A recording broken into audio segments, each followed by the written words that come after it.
my lowest point, I had to give myself a reason never to go back. I had to come to the point where I needed to acknowledge that maybe I wasn't so perfect, that maybe I had some flaws, and that was okay. But I had to acknowledge them. I had to open up the bills, because I also was like $140,000 in debt, and I hadn't opened up any bills. So I had to start acknowledging in order to start fixing. It's true. I like that because it's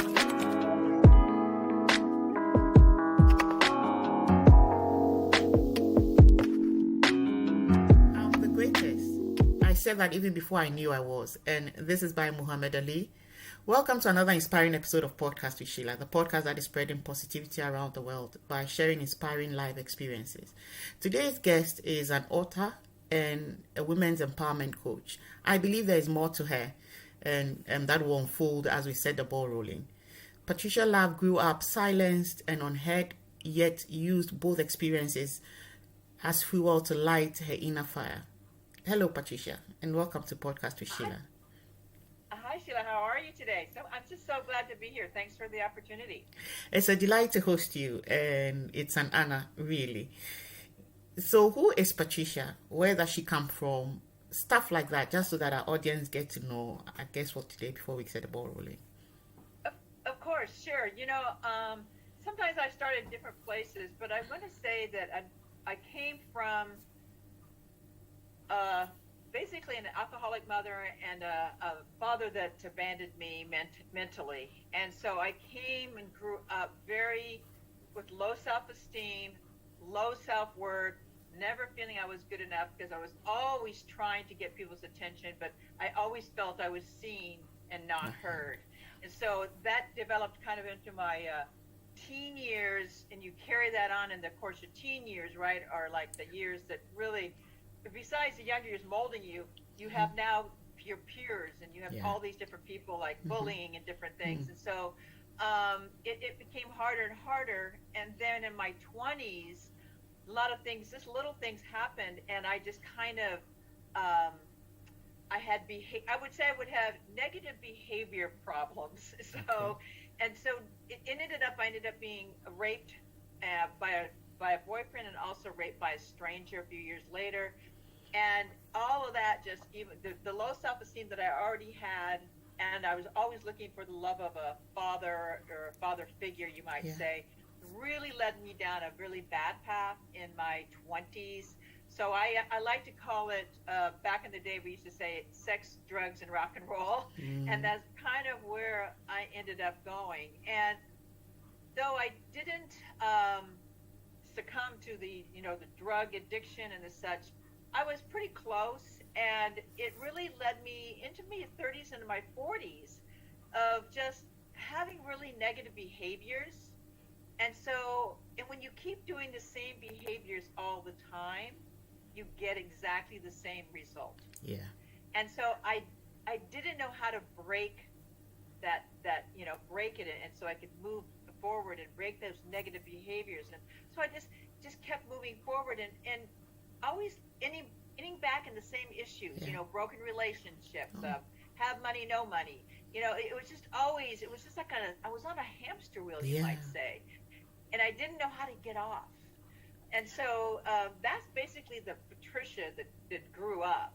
And I'm not saying it was terrible, but it was internally, and for a lot of women, it's just confliction and the such. Is why can't I get it right? Why can't I have peace? Why can't I just move forward? Yeah. Wow. This thing you just said, like, I see you on a hamster. When somebody goes through things like that and they have children, does it carry on with the children? Well, absolutely. I don't personally have any children, but I believe after I have healed myself in so many ways, and I'm still on that healing process, I don't ever believe that we ever completely heal. Yeah. We just manage, we move forward, we on a better path and different things. But my father being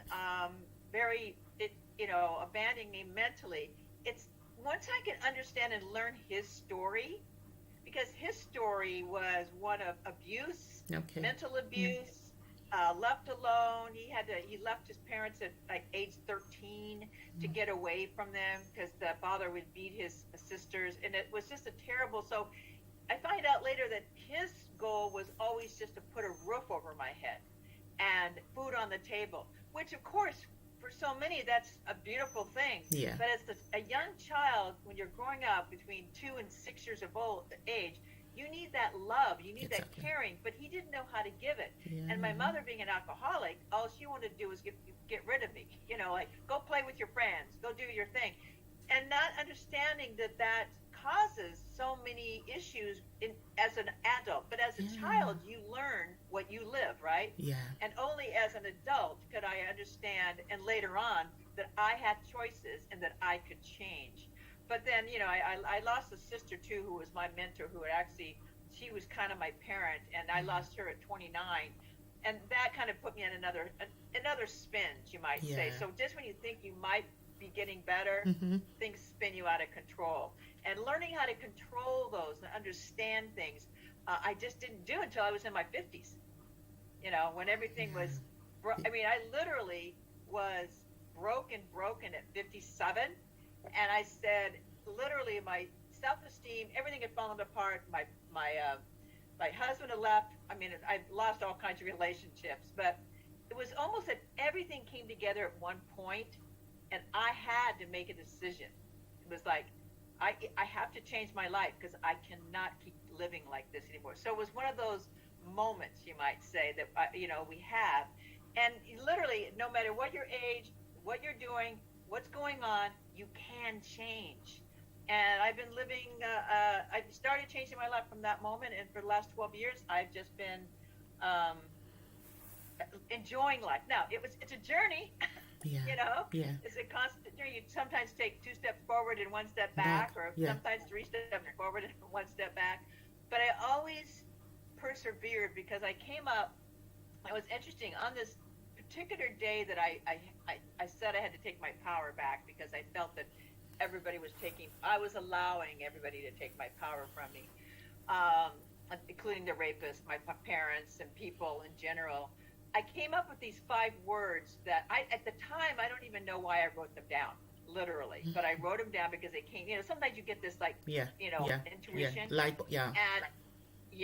I just wrote this down, and I wrote down acknowledgement, forgiveness, mindset, accountability, and perseverance.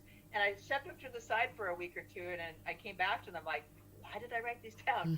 And now I know why I wrote them down. And I had to come to the point where I needed to acknowledge that maybe I wasn't so perfect, that maybe I had some flaws, and that was okay, but I had to acknowledge them. I had to open up the bills because I also was like $140,000 in debt, and I hadn't opened up any bills.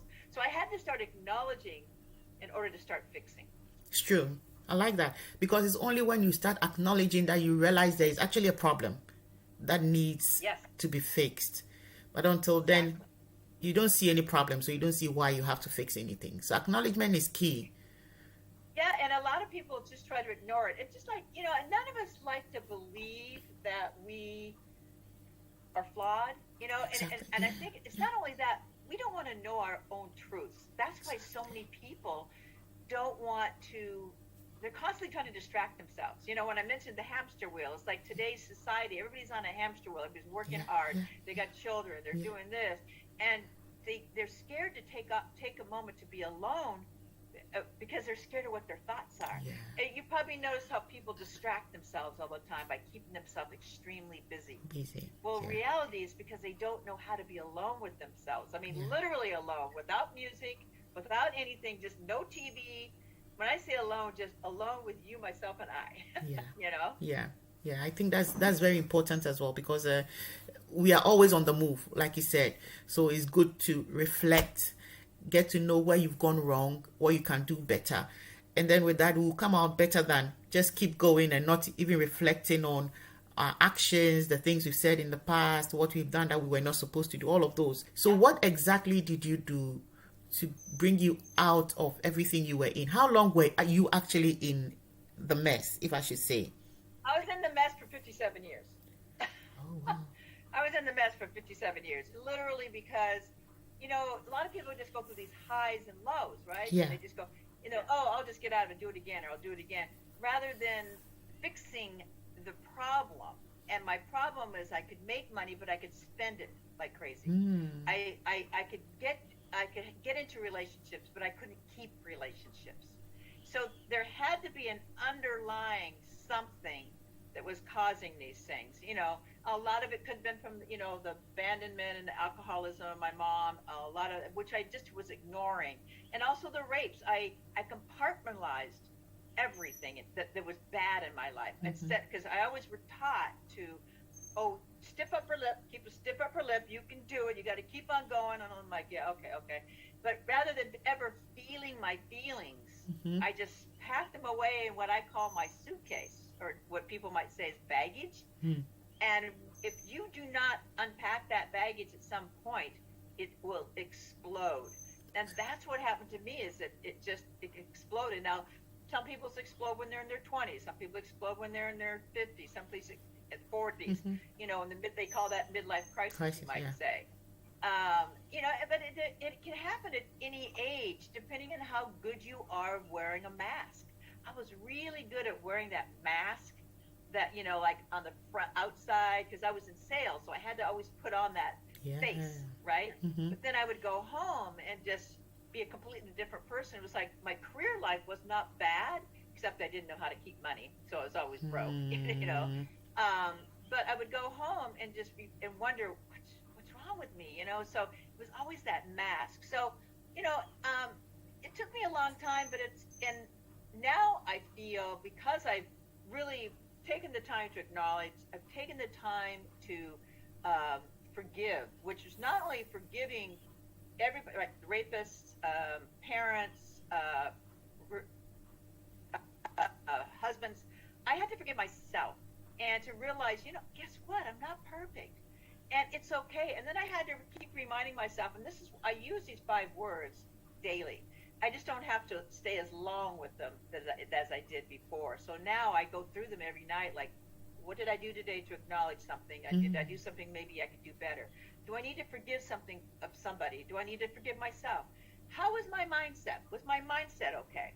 Was my mindset, was it positive? Was it negative? And so you kind of get to that feeling of what happened and where did it come from if you had a negative mindset. So I was I don't want to say I was analyzing it to death, but I would speak to it and say, can you do better tomorrow? And then accountability was something that, a lot of times when I went through this at the age of 57, I didn't have the bandwidth to understand how to get help. And in reality, I didn't have the money to go and get a coach or to get somebody to help me. Yeah. So I had to be accountable to myself, which I think if you can learn to be accountable to yourself, then everybody else who does celebrate you, that's a bonus. Exactly. Because everybody else has their world going on, right? They have their life going on, and they want to stop sometimes and celebrate you, but they forget, or they don't, it stinks. Yeah. And so there was that, and then perseverance. I constantly said to myself, you've got to keep going. And I will say this one thing, because you were asking about how I do it. When I was at my lowest point, I had to give myself a reason never to go back there. Yeah. Otherwise, it's so easy. It's like alcoholism and addiction. If you don't find a good why, you can go back because you didn't have a strong enough why. Yeah. A lot of people, it's their children, it's their, their parents, or they're just something within their health. But for me, it was, I never, ever wanted to be lying on that floor, having too many drinks, thinking about taking my life, or wondering why I couldn't move. I never wanted to go back to it. So I wrote it out so in detail, and I keep that piece of paper. So it's written out, so if I ever feel like, poor Patricia or poor me, why me again, I can go back to that and go, this is why I'm going to keep persevering. Even if I only take a half a step today, or just a quarter step, or just have a better attitude. Maybe I don't do everything I should, but at least I move forward somehow. That keeps me going. Oh, that's brilliant. And today, I live in a much more peaceful place, and I don't allow excess to to distract me. And for me, that works. And it builds my confidence. It built my confidence back, which was lacking. Yeah. Because I always believe that confidence is freedom. It is. Seriously, I think I agree with you that confidence is freedom. It is. So, in summary, the best thing to do is to acknowledge you have a problem and make a step towards making it better. That is it. Yeah, in simple terms. Wow, this is great insight. Why did you decide to write a book about your experience? Because, it was, I felt it was kind of my last, and I might read another book, but for me, everything I'd gone through and everything that I had learned, you might say, in the last several years, I felt I needed to get it out of me. Yeah. And writing a book was, I always thought it'd be, it's fun to write a book, I should write a book, right? Yeah. I wasn't writing it to become a millionaire or anything Yeah. like that, because, becoming an author doesn't mean any of that, Yeah. unless you're a celebrity or something like this. But it was cathartic, it was, cathartic, it was making me feel good. And so what I didn't realize when I wrote it, and it's a memoir of my life, based on a bunch of stories my stories, but I find that it resonates a lot with other people, is it was so emotional writing it, because I had to relive a lot of things. That was my next question. Yes. What's the next question? Because I know that you always have to relive the experience, which you would probably not like to go back to. Yes. Well, and the same thing with acknowledgement. Yeah. It's like we don't want to relive it. We don't want to relive the fact that we did things wrong, or we weren't good enough, or we did some crazy things, or maybe we could improve on things. So for me, bringing all this emotion back up was really good, but it was surprising, and it surprised me a bit. But and then when I pushed the button to actually get it published, it was like, oh Lord, now it's out to the world. Now everybody can see it and hear it, feel it. And it's really been a positive thing, because I've had so many people at least come back and say, you know what, a couple of your stories really resonated with me, because I have something not exactly the same, but something similar.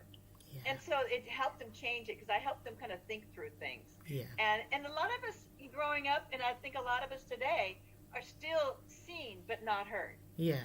Yeah.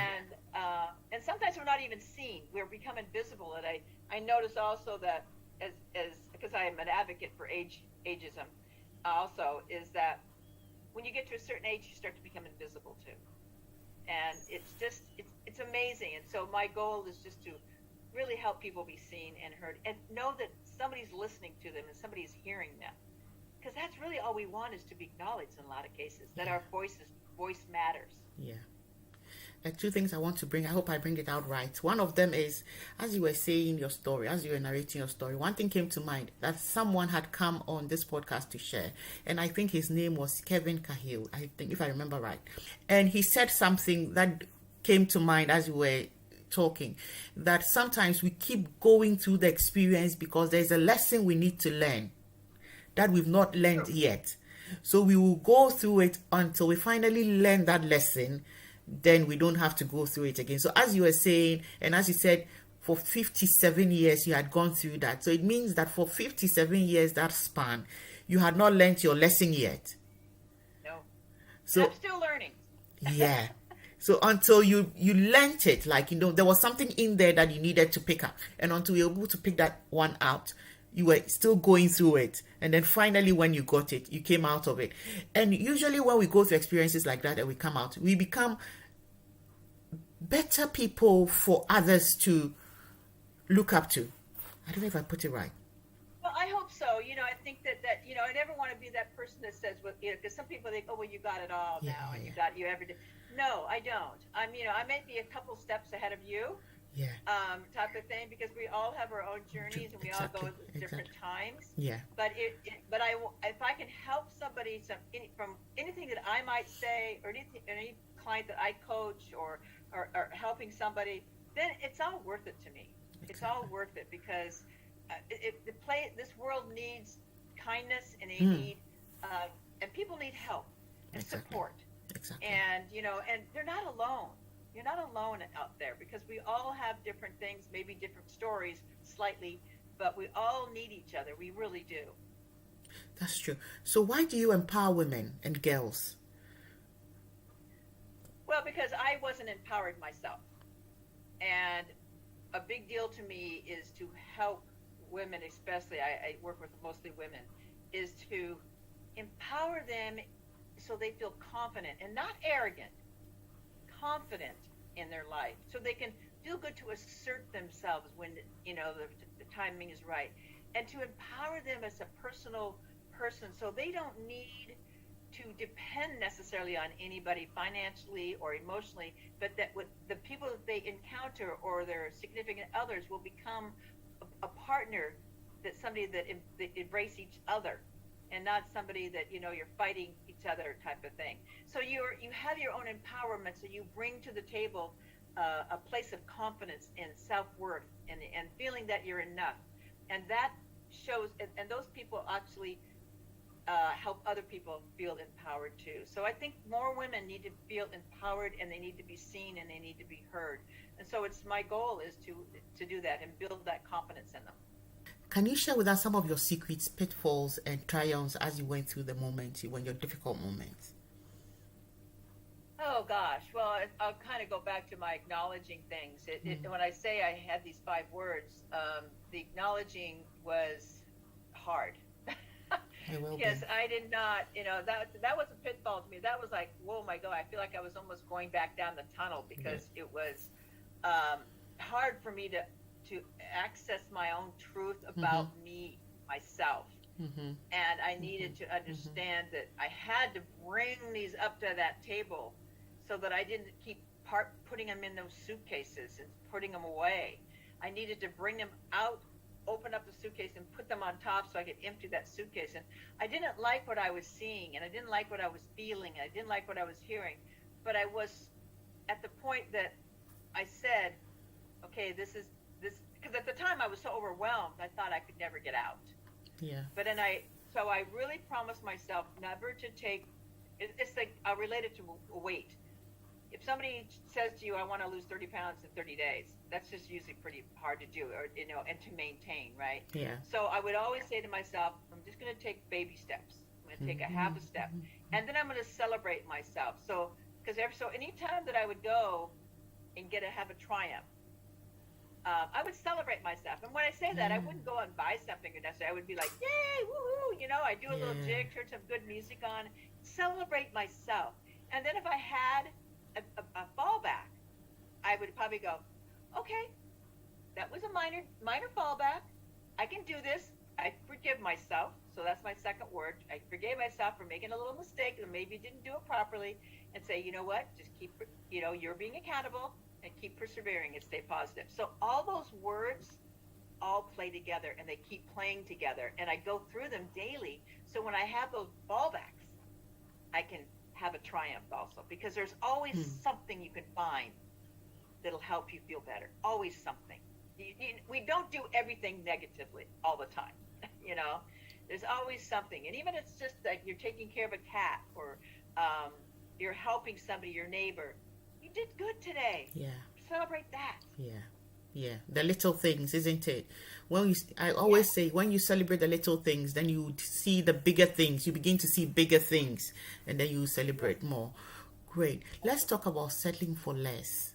What will make somebody settle for less? And what can we say to people who have settled for less? Okay. Well, that's self-worth. Low, you're not feeling good enough. And most people who don't feel good enough, which I didn't, I would settle for less. If I was, I would, when I was, I'll talk about relationships, when I was, wanting to have a significant other or be married, I would lessen myself and give him what he wanted. Yeah. But I would settle for less things, because I thought if I would please that person, then it would be all good. Well, that doesn't work that way. And so you become a people pleaser, which people can, listening and hearing this, can really probably relate to that. Yeah. They're the people pleasers, and when you people please, you're selling yourself short. Sure. And you had to create some boundaries. And I had to learn that I can't keep selling myself, less, because I am good enough just who I am, and I don't need to compare myself to them because I'm not them. I'm different. I'm unique, and I had to keep reminding myself I'm not that person. Yeah. And they may have already done all those steps and taken those steps, and I'm just not quite there yet. Yeah. Yeah. So, too many people settle for less, and they're selling themselves short because they have so much to offer. And that's why you have to forgive yourself for selling yourself short. Say, okay, I'm not going to do it anymore. I'm going to maybe get some boundaries. And boundaries is important. Even small boundaries. Yeah. When you can say that first no, and not a harsh no, like, no, I'm sorry, I'm not going to be able to do that for you today, rather than, hey, let's do this, So it's, when you can say your first no a few times, it feels really good and you build confidence. Sometimes when you've settled for less for a long time and you begin to say no, people don't accept it. And they can't accept it from you because you're not that kind of person. So then it has to be a very firm no. Firm no, and sometimes you can do it quietly and then say, you know what, Julie, I've got to say no today because I have something else planned in that area. Or if it's for a potluck, you say, you know what, I'm not going to be able to do that. I just don't have the time. And you can do it gently.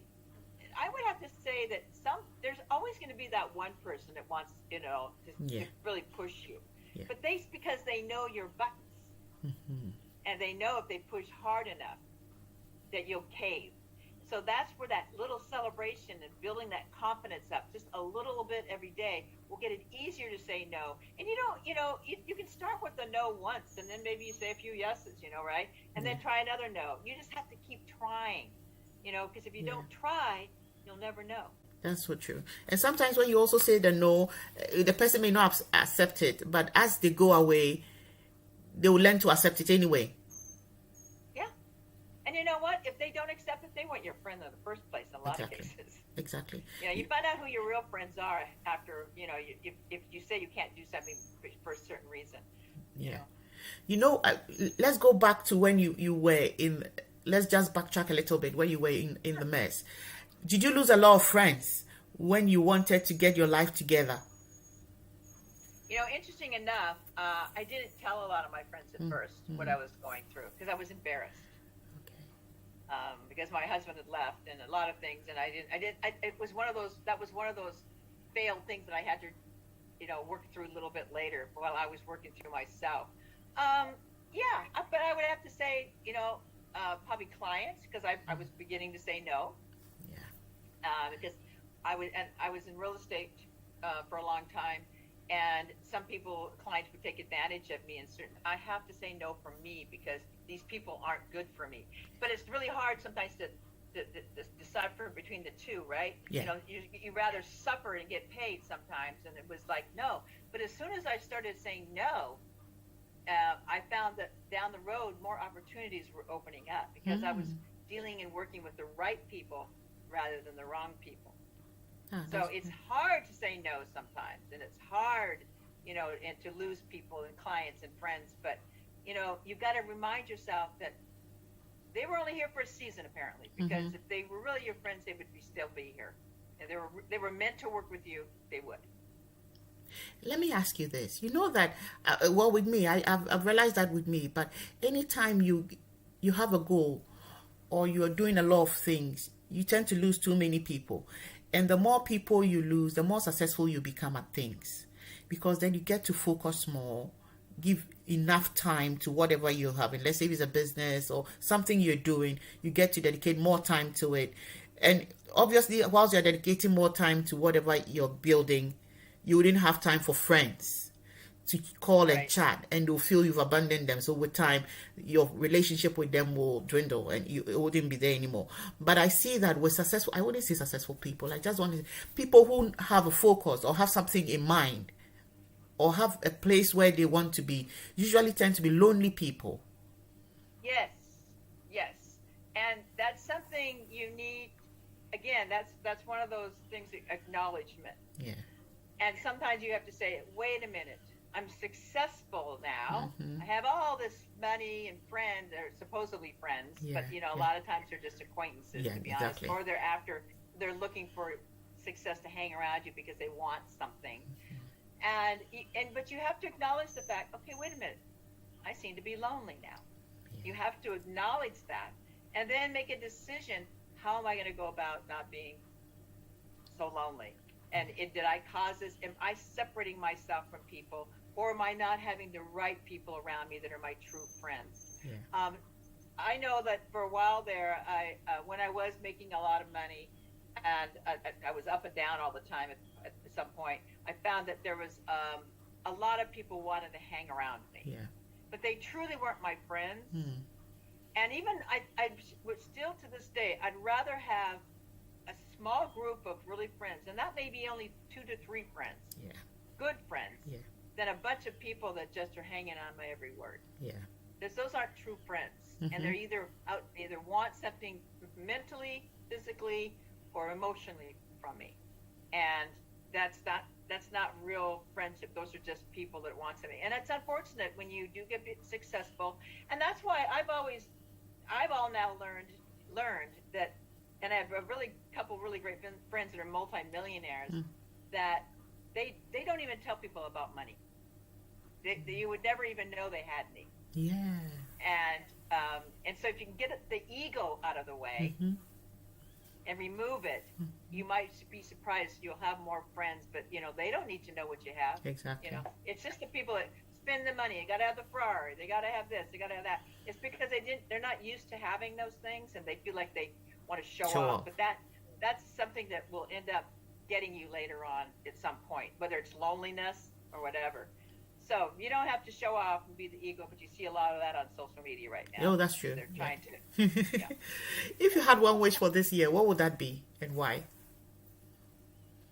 You know what? I just launched my new app called Confident You, and honestly, that's something that I'm really working on. So my wish for myself, if I'm being a little selfish, is to grow that, because it's really for affordable coaching. Because I remember at 57, I was broken. I said I gave myself a mission also, that if I can get out of this and feel in a comfortable place and secure place, I'm going to give back.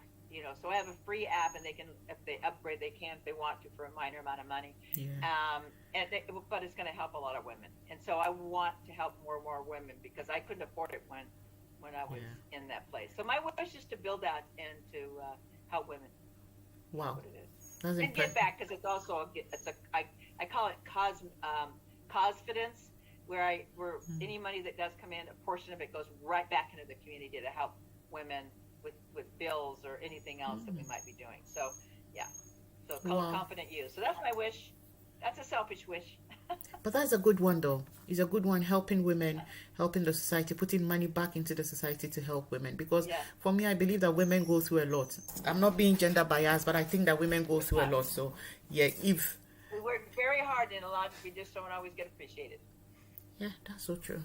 That's so true. What will your final message be to our listeners as we wrap up, if you have any? I think my final message would be to tell everybody, take a pause. Take a pause. Learn about yourself, and just believe that you have it within you to ignite that confidence. It's always been there. Sometimes we have to find it. But to take a moment for yourself. Wow. We'd like to say a massive thank you for coming on Podcast with Sheila today. Absolutely. Thank you so much for having me, Sheila. I really appreciate it. It was a delight. If you've been listening in, this is season 2, episode 50 of our podcast series, where we've been bringing your way seasoned guests with inspiring real life stories to share with us. Do not miss out on all these lovely experiences. Subscribe and be notified when a new episode is released. We have a video presentation of this episode on our YouTube channel. Just search for Podcast with Sheila on YouTube and you'll find us. Our prayer for you this week is that you'll be the head and never the tail, a lender, not a borrower. Until we meet again in our next episode, have a